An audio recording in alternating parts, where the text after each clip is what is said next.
Mulai ayat 2, di rumah Bapakku ada banyak tempat tinggal, itu surga. Tapi diawali dengan ayat 1, janganlah gelisah hatimu. Itu berarti bahwa Yesus mengajar surga ini untuk menangani kegelisahan murid-murid. Kata-kata janganlah gelisah hatimu itu bukan janganlah mulai gelisah, tapi berhentilah gelisah. Jangan gelisah terus. Jadi murid-murid sudah gelisah. Karena sudah gelisah, Yesus ajar soal surga. Apa yang bikin murid-murid gelisah? Mundur sedikit di pasal 13. Mari kita lihat. Hai anak-anakku, hanya seketika saja lagi aku ada bersama kamu. Kamu akan mencari aku, dan seperti yang telah kukatakan pada orang Yahudi, ke tempat aku pergi tidak mungkin kamu datang. Demikian pula aku mengatakan sekarang juga padamu. Simon Petrus berkata pada Yesus, Tuhan, kemanakah engkau pergi? Jawab Yesus, ke tempat aku pergi engkau tidak dapat mengikuti aku sekarang, tapi kelak engkau akan mengikuti aku. Jadi Yesus bicara, kamu hanya bersama aku hanya beberapa saat lagi, aku akan pergi, dan ke tempat aku pergi kamu tidak bisa ikut. Memangnya Yesus mau pergi kemana? Bandingkan dengan Yohanes 16. Hal itu tidak kukatakan padamu dari semula, karena selama aku masih bersama-sama dengan kamu. Tapi sekarang aku pergi kepada Dia yang mengutus aku, dan tidak seorang pun dari antara kamu bertanya kepadaku, kemana engkau pergi? Tapi karena aku mengatakan hal itu kepadamu, sebab itu hatimu berduka cita. Gara-gara Yesus omong akan pergi, mereka duka cita. Ayat 16 dan 22. Tinggal sesaat saja dan kamu tidak akan melihat aku lagi. Tinggal sesaat saja pula dan kamu akan melihat aku. Demikian juga kamu sekarang diliputi duka cita. Jadi gara-gara Yesus omong akan pergi, tidak ketemu mereka lagi. Murid-murid gelisah semua. Murid-murid duka cita semua. Wajar mereka gelisah. 3 tahun sama-sama Yesus. Sudah tinggalkan orang tua, tinggalkan kampung halaman, tinggalkan semua pekerjaan mereka, perahu, jala, sudah tinggalkan semua. Ikut Yesus 3 tahun. Sekarang Yesus bilang, aku akan pergi, tinggalkan kamu. Supaya tidak gelisah dan sedih terus, Yesus ngomong tentang surga. Di rumah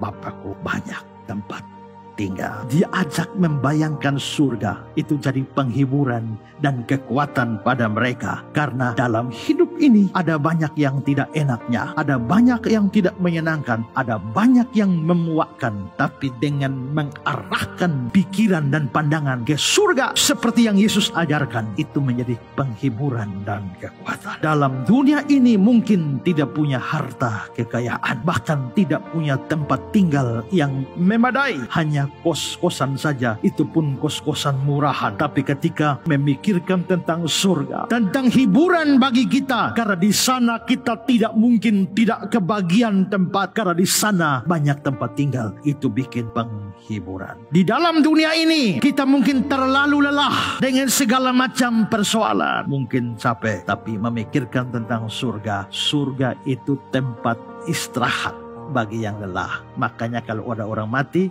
kita bilang rest in peace. Rest, istirahat. Maka semua orang yang meninggal dan jiwanya pergi ke surga benar-benar istirahat, seperti Wahyu 14 ayat 13. Aku mendengar suara dari surga, tuliskanlah, berbahagialah orang yang mati dalam Tuhan sejak sekarang ini. Sungguh kata Roh, supaya mereka boleh beristirahat dari jerih lelah mereka. Orang yang mati dalam iman beristirahat, berbahagialah. Jadi yang mati berbahagia, yang ditinggal mati biasanya berduka cita. Maka kita ucapkan kepada keluarga, turut berduka cita. Itu juga jadi dasar. Kalau memang orang tuamu orang tua beriman, kalau anakmu anak beriman, kalau suamimu suami beriman, istri beriman, dia mati boleh sedih, dan menurut saya harus sedih. Tidak sedih itu aneh, tapi di balik kesedihan itu harus pikir juga bahwa jikalau dia bersuka cita, berbahagia, seperti kata firman, kalau dia bahagia, kenapa saya harus terus sedih? Maka membayangkan duka cita di dunia, lelah di dunia ini, ada kekuatan dan penghiburan ketika bayangkan di sana ada istirahat. Di dunia ini menderita karena berbagai macam serangan iblis. Tapi ketika bayangkan di surga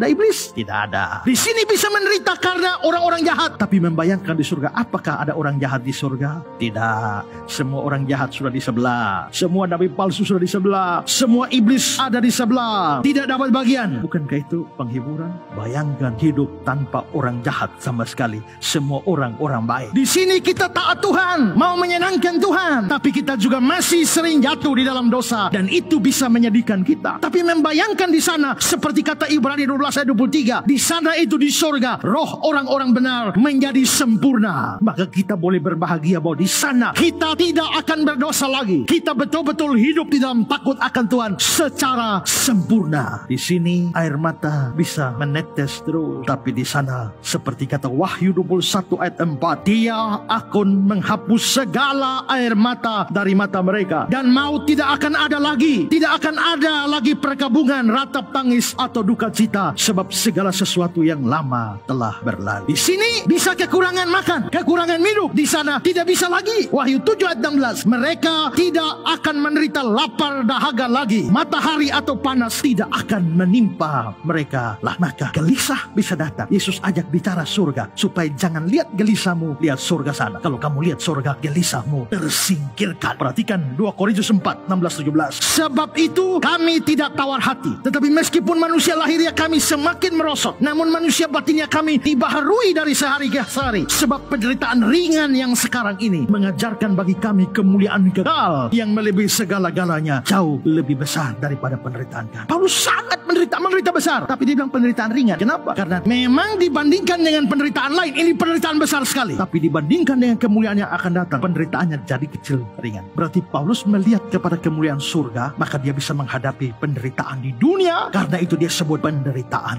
ringan. Karena itu maka obat bagi kegelisahan dunia ini adalah janji Tuhan di dalam kekekalan.